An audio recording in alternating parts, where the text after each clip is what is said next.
इमरान खान साहब की जो इस वक्त सियासत है या जिस किस्म की वो सियासत कर रहे हैं, इन द लॉन्ग रन आपको लगता है ये ज़्यादा चल सकती है?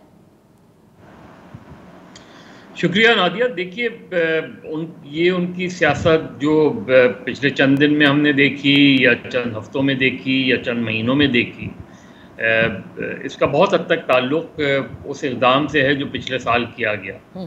और बादी नज़र में इमरान खान का ये गुस्सा है जो हमें मुख्तलिफ़ शक्ल में नज़र आता है, और वो ये समझते हैं कि अदम एतमाद की तहरीक जो उनके ख़िलाफ़ लाई गई वो एक सोची समझी साजिश थी। अब मैं उसमें अमरीकी बयानिया या दूसरे उस पर नहीं जा रहा, ठीक, लेकिन उनका ये ख्याल है कि उसमें बहरहाल उस वक्त के आर्मी चीफ जो है वो मुलव्विस हैं।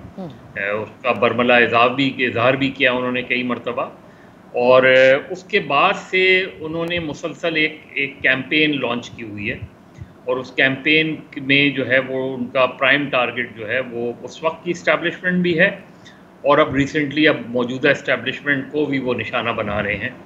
और ज़ाहिर जो मौजूदा हुकूमत है उसको तो वो बना ही रहे हैं, वो उनका प्राइम टारगेट है, लेकिन असल में वो टारगेट कर रहे हैं इस्टेब्लिशमेंट को जो उनसे राब्ता नहीं कर रही, जो उनसे गुफ्तगू नहीं कर रही।